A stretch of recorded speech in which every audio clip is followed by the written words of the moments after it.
Europe America নয়, দেশে থেকে যদি বিদেশের ফিল নেওয়া যায় তাহলে আর বিদেশ যেতে হবে কেন? কষ্ট করে টাকা দিয়ে এই যে কি সুন্দর করে বিদেশের মতো করে তৈরি করা হয়েছে, আমাদের দেশেও অনেক সুন্দর সুন্দর জায়গা করা হচ্ছে বিনোদনের জন্য। সেই সাথে পার্ক রেস্টুরেন্ট তো আছে। তো যেই জায়গাটা আমরা গিয়েছিলাম সেটা তো নতুন হয়েছে আমার কাছে মনে হচ্ছে, কারণ আমি এর আগে দেখিনি। তাই তো আমার কাছে খুবই ভালো লাগার কাজ করেছিল, দূর থেকে দেখে কাছে যাওয়ার জন্য খুব ইচ্ছে হলো। এসব জায়গায় মানুষ দূর দূরান্ত থেকে বিকেলেই আসা শুরু করে, কিন্তু যখন সন্ধ্যা হয় তখন আরও মানুষের সংখ্যা বাড়তে থাকে এবং সেটা চলে অনেক রাত পর্যন্ত, 11টা 11:30 পর্যন্ত চলতেই থাকে। আচ্ছা, কেউ কি বলতে পারবেন এই জায়গাটা কোথায়? না থাক, আমিই বলে দিচ্ছি। আসসালামু আলাইকুম, আশা করি সবাই ভালো আছেন। আলহামদুলিল্লাহ, আমিও আপনাদের দোয়ায় ভালো আছি।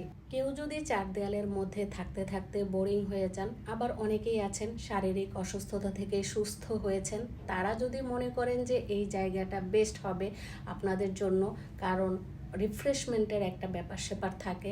কারো মন খারাপ থাকলে চলে আসতে পারেন। আর এটা তো খুব বেশি একটা দূরে না, ঢাকার অদূরে উত্তরা দিয়াবাড়িতে এই যে এত সুন্দর মিলন মেলা, পরিবার পরিজন নিয়ে খুব সুন্দর একটা মুহূর্ত পার করতে পারেন। এখানে আসলে সময় কোন দিক দিয়ে চলে যাবে কেউ টেরও পাবে না। এখানে যে একটা অবস্থা হয়ে থাকে, গল্পের তালে তালে সময় দ্রুত চলে যায়। আর এখানে তো চা নাস্তার সেই জমজমাট আয়োজন চলতেই থাকে। সেই সাথে বাচ্চাদেরও বেশ অনেক আনন্দ পায় বাচ্চারা। অনেক ধরনের রাইড আছে এখানে বাচ্চাদের জন্য, তো এখানে বেস্ট একটা জায়গা। তারা উত্তরা দিয়াবাড়ির নাম শুনলেই আসলে সবাই চলে যেতে চায়। আর বড়রা তো আড্ডা দেওয়ার জন্য এই জায়গাটা বেছে নেয়। আর এখানে যারা দূর দূরান্ত থেকে আসেন তাদের জন্য প্লাস পয়েন্ট, যেহেতু এখানে মেট্রো স্টেশন, এখান থেকে আসা যাওয়া করাটা খুবই সুবিধা। তাই মানুষজন দূর দূরান্ত থেকে এসেও কিন্তু বেশ সুন্দর সময় কাটিয়ে যেতে পারে। মুহূর্তের মধ্যেই তারা এসে আবার চলেও যেতে পারে। পরিবারের সদস্যদের মধ্যে অন্যতম হচ্ছে ছোট বাচ্চাদের মন মানসিকতা বৃদ্ধির জন্য, মানসিক বিকাশের জন্য এইসব জায়গায় নিয়ে আসলে ওরা খুব এনজয় করে, তাদের মন মানসিকতা ভালো থাকে, পড়ালেখায় মনোযোগ বসে। সব কিছু মিলে আসলে জায়গাটা উপভোগ করার মতো। আর আমার মনে হয় যে কয়দিন পর পরই আমি সেখানে চলে গেলে আমারও মন মানসিকতা ভালো হয়ে যায়। আমার যেহেতু শরীরটা বেশ কতদিন যাবৎ খারাপ ছিল, তাই ভাবলাম যে উত্তরা দিয়াবাড়িতে যে একটু ঘুরে আসি, এতে শরীরের পাশাপাশি মনটাও বেশ ভালো লাগে।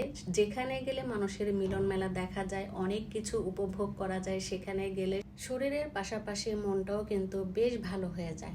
আগে উত্তরা দিয়াবাড়িতে এভাবে আমি ঘোড়ার গাড়ি দেখি নাই, এবারই মনে হয় আমি দেখলাম, তো বেশ ভালো লাগলো। তারপর আমি এখানে আনারস মাখাটা খেলাম।